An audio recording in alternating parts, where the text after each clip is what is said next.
Right, so this video will review how to extract information from your sinusoidal functions and use that information to graph these functions, sinusoidals, right? They're sine waves. And so we go ahead and enter this equation into our calculator. That's probably one of the first steps you should take, making sure you don't go for the double brackets because that'll be a different function altogether. Some of the things we can tell right off the bat is that this is A, which stands for the amplitude.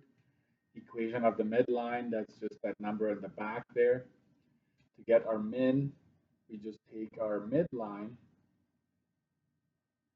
and we subtract the amplitude, which will give us -3.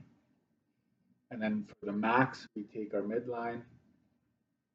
Keep in mind that this could be a negative as well, right? So this could be anything. In this case, +2, so we go 2 minus 5 to get -3, and then it's midline plus 5. We add the amplitude to get to the highest point. The period in this case, when the equation is given, is simply 2 pi divided by 0.6283. And I give you 4 decimals so we can have a more accurate. The period is nice. Usually it turns out to be a round number or something that is easier to work with. And so you just go and divide that and you get 10. Okay, let me just change the background there. There we go. So 10. Making sure, you have to also make sure that our calculator is set to radians, okay? So that's just a little note. You go to mode and then change it, not degrees, you want it to radians for, especially when you do sinusoidals.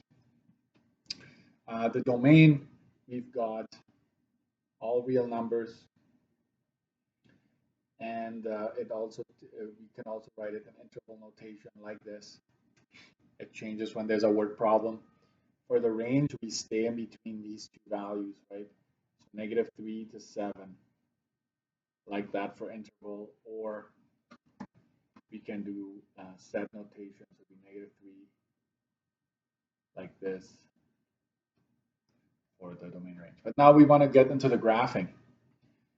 Okay, so this, if you're able to collect that, you already know how to set your window, most likely. So I will just go to my window, and I'm going to focus on the y min. It's supposed to be -3. That's the lowest we get. So just go a little lower than that, and the y max is supposed to be 7. I'm going to go to 8, right? In terms of your x, I'm going to go a little bit to the left of the y-axis, and for y max, this is a strategy. I would like to see 2 cycles, and the period is 10. So I'll go 2 times period, or sometimes I'll go 3 times the period. It depends on how much you want to see, because it just repeats itself, right? So there we go. There we hit graph. Make sure it's set to radians. Let me just get that screen a little brighter there for you. Right, so that is a pretty good window. We are looking a little bit into the negative x values, but later on when we do work problems, we're probably going to stick to this part right here, to the positive x values. And what's that red line there? I already sketched my midline. I'm just going to go ahead and sketch it. I know that my midline is at a y value of 2. So that's kind of like a marker. I like to have that there already. It's the halfway point. So some of the tips here for non-contextual questions is basically the same for contextual, except for we're not going to deal with the negative x's most of the time. Determine the max, mid, and min. We've already done that, period. We found that as well in the previous section. It is helpful to add dashed lines indicating the max, mid, and min on the graph. The max, mid, min help you figure out the y scale, while the period helps you with the x scale, right? You kind of know 10, approximately 10 units will give you 1 full cycle. So obviously you want to go past that, but let's continue. Use your calculator to find 5 consecutive points located on one of the three. So on one of these three here. We're going to use second trace max or min and also intersect for the ones that hit the midline there, the red line we just sketched. Just graph at least one cycle. So we're either going from max to max or min to min. One cycle should include 5 points and they should be in the appropriate area of the grid. So we're not talking laser precision, but quite like it needs to be within reason. Okay, so here we are. I give you a bit of a grid already. In this case, we've just got X and Y, and using a ruler, I'm gonna make. You can't see the boxes here, but there should have been. This is my 5. This is 10. This is obviously 0, and this would be -5 down here. So that's a pretty good scale. I'm going to make sure my min, which is -3, and the 7, the max, they fit in there. Let's go ahead and make dashed lines for those. 7 is right about there. So yeah, I got that wrong. 7. So because this is an important marker, I don't want to go past that. So I'm going to go ahead and insert that. My mid is at 2 positive. So it should be right there. Your copy will most likely have nicer grids because the toner was running low. That's your mid, and then the min is -3, which goes right about there. And you should see that if you've done this right, there should be an equal spacing between them, right? That's the amplitude, which is 5. There should be 5 difference, so it should be consistent. So you have those 3 dashed lines there. And now I use my calculator. Um, there's various methods, but I will use my calculator to get me started here. So hit graph. I'm going to go ahead and find that max there. It really doesn't matter, but I tend to stick to max, mid, and min to help me out. So let's go ahead and find that max there. Second trace maximum. And so you got to go, this is always go to the left of it. That's what it's asking. Left boundary, enter.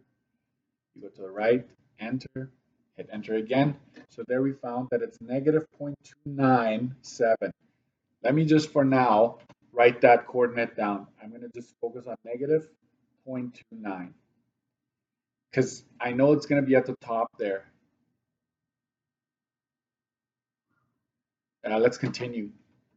I'm going to find this midpoint next. Notice that the y-intercept is very close to the max, but not quite. Second trace 5. This is intersection. So I'm going to go close to that, enter, enter, enter, and that is 2.21. And we know that we're at 2. Okay, keep going. Second trace min now. We're going to go minimum. Left boundary, enter. Right boundary, enter, enter. So that's 4.71. We're at -3. So we've got 3 points already. I want 5 consecutive points because then I'll have a cycle. That mid again, second trace 5. Enter, enter, enter. There we go. 7.21. No, sorry, 22. And that's back to 2. And now the max, second trace maximum, because we're going back to the highest point. Enter, enter, enter, and there we have it, 9.727. Okay, so I'm just writing these down. You don't have to do proper notation there. But now we can go ahead and, right, so we just look at the X values. Indicate what your scale is. Look at the furthest point is 9.72. That's about 10. So I think if I make this 5 and that is 10, that'll fit in here. I'll make this -5 here. So see, just like that, you've indicated what your X scale is. So sometimes you want to wait till you find your points. Sometimes you can just go ahead once you know your period. You know your period is 10. So every 10, you'll be able to have one cycle. So -2.9, so it's just over here. That's the max.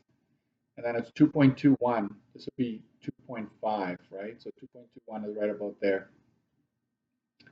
And then 4.71, we're at the lowest. That's very close to 5. And then 7.22, this is 7.5, 7.22 is right there. And then 9.72 is back up here.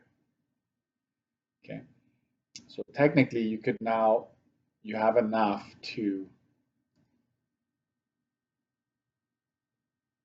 have one cycle.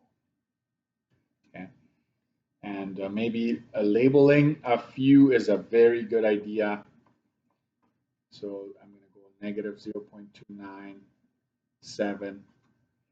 And I don't know if you can tell, but there's a 10 unit difference between the x values, and that is a period, just about 10. Like if you were to add 9.72 to that, like basically you find the difference between these coordinates. So let me show you that. If you go 9.72 minus negative 0.29, you get 10.01. That's almost 10, right? We had to do rounding, so that's why it's not 10. But just whatever you do, make sure you go back down, arrowhead, and then also from here back down, arrowhead like that. That would be one cycle. Quite often, we ask for 2 cycles, okay?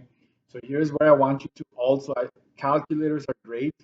I'm going to label this one here, the 4.71, negative 3. So calculator is great, but I also want you to be able to check to see if you're doing this right. So technically, if you added another 10 units to this, right, 10 units to 9.72, we're expecting 19.72 over here. That is, we're expecting that 19.727, right? This would be 20 here. You can expect that. So you technically should be able to go um, verify that you're doing this right. So I'll just quickly find some more points here. Oh, by the way, it's 10 from high to high. It's also 10 from low to low. So if you add 10 to this one, that'd be 14.71 right here. 14.71 negative 3. So you've got your other low here and your high there. And technically this one was 7.22 here. 2. And you have to be careful. This isn't 10 to the first mid. It'd be 10 to that second instance again, right? Because this isn't one cycle. If it comes back to the mid on its way up, that's when it's 10. So technically, if you add 10 to this one, that's 17.222. Right? And then if you add 10 to this one, which was 2.21, to, again, you can just use your calculator to find these, but it's always 10, right? So on its way down, that would be this one. If you add 10 to that, that's 12.2, 12.21, right? So I've used my period to come up with another cycle. And if you don't believe me, let's find this one here. So we're gonna go second trace max, and we're now gonna go find the other one. I still have it on my screen. Sometimes you might have to add, or your X max may have to be increased. And I hope this, oh, it just worked. Hey, it just went. That's 19.72 on my calculator, right? If I round it, so that's good. If you wanted to check on that one, second trace intersect for this one here, at 17.22, which is what I had here. So that works just as well using your calculator. Try to make it round, okay? So now you've got 2 cycles. No matter which way you go, you always have one cycle from low to low. Technically, you'd have another low here if you wanted to like focus on the lows and having 2 cycles. But if I have 3 tops, and that is a cycle. So from here to here, and then it stops there, and then you have another one stops there. So that's one cycle. Period is 10, period is 10, right? So that's something to keep in mind. I hope this helped. It's a longer video because I went over everything. But anyways, I want to add this to your notes.